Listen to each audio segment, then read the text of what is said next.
भारत का रहने वाला हूँ, भारत की बात सुनाता हूँ।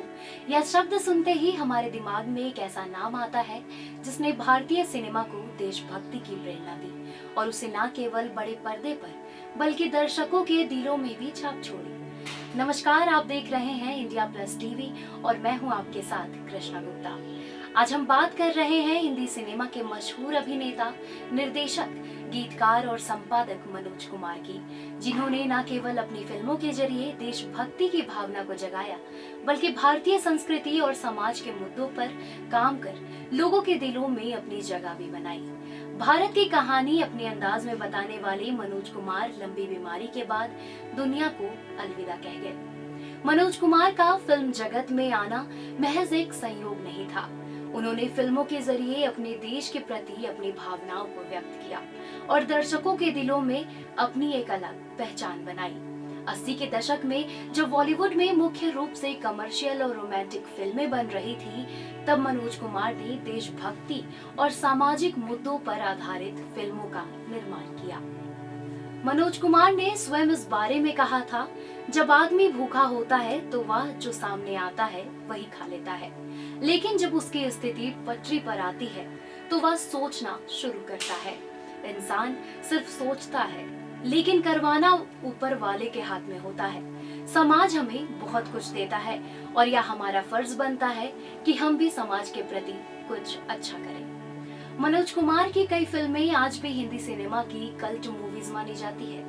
उनकी फिल्मों में देशभक्ति की भावना को इस तरह से पेश किया गया कि दर्शक ने न केवल मनोरंजन करते थे बल्कि उनमें एक नया जोश और देश के प्रति प्रेम भी जाग उठता था। फिल्म उपकार, जो कि 1967 में बनी थी, और क्रांति, हर फिल्म में मनोज कुमार का किरदार देश की आत्मा का प्रतिनिधित्व करता था।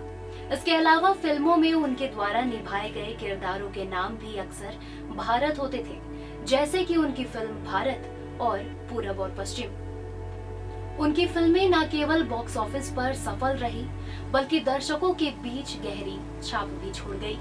फिल्म उपकार में उनके द्वारा निभाया गया भूमिका भारत के ग्रामीण जीवन और उसकी समस्याओं का प्रतिनिधित्व करता था, जबकि क्रांति में भारतीय स्वतंत्रता संग्राम के प्रेरणादायक हिस्से को पेश किया गया।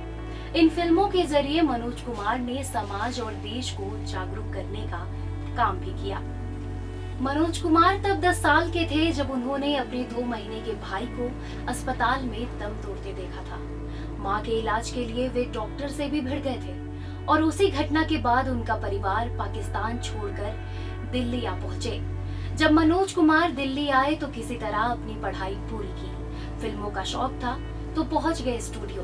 पहले लाइट संभालते थे, फिर अचानक एक दिन जब लाइट टेस्टिंग के लिए मनोज कुमार हीरो की जगह खड़े हुए थे, लाइट पड़ने पर उनका चेहरा मानो कैमरे के सामने इतना आकर्षक लग रहा था कि एक डायरेक्टर ने उन्हें 1957 में अपनी एक फिल्म फैशन में छोटा किरदार दे दिया। रोल छोटा जरूर था, लेकिन मनोज कुछ मिनट की एक्टिंग में अपनी छाप छोड़ने में कामयाब रहे थे। यही नहीं, मनोज कुमार को उनके योगदान के लिए कई पुरस्कारों से भी सम्मानित किया गया। 2015 में उन्होंने सिनेमा के क्षेत्र में सर्वोच्च पुरस्कार दादा साहेब फाल्के पुरस्कार से सम्मानित किया गया, जो उनके भारतीय सिनेमा के प्रति अविश्वसनीय योगदान का एक और प्रतीक था। उनका यह सम्मान न केवल उनकी फिल्मी करियर के लिए सफलता को दर्शाता है बल्कि उनके देशभक्ति और समाज के प्रति प्रेम को भी मान्यता प्रदान करता है। मनोज कुमार की फिल्में न केवल मनोरंजन का साधन थी बल्कि वे एक सामाजिक और राष्ट्रीय चेतना का हिस्सा भी बन गई। उनकी फिल्मों में उनके द्वारा निभाए गए किरदारों के नाम भी भारत थे, जो उस समय के भारतीय समाज और राजनीति के सशक्त प्रतीक थे। यही कारण है कि उन्हें भारत कुमार के नाम से भी जाना जाता है और उनकी फिल्में आज भी भारतीय सिनेमा के अमूल्य धरोहर के रूप में मानी जाती है। मनोज कुमार ने न केवल अपनी फिल्मों के जरिए देशभक्ति की भावना को प्रसारित किया बल्कि उन्होंने भारतीय सिनेमा को एक नई दिशा भी दी।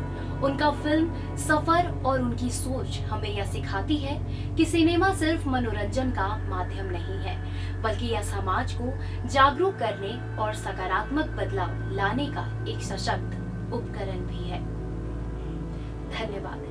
ऐसे ही खबरों को देखने के लिए आप हमें फॉलो करते रहे इंडिया प्लस टीवी पर। और अगर आपने अभी तक हमारा चैनल सब्सक्राइब नहीं किया है तो जल्दी कर ले और हमें लाइक और शेयर करना बिल्कुल ना भूलें। इंडिया प्लस टीवी, देश आपका, बात आपकी।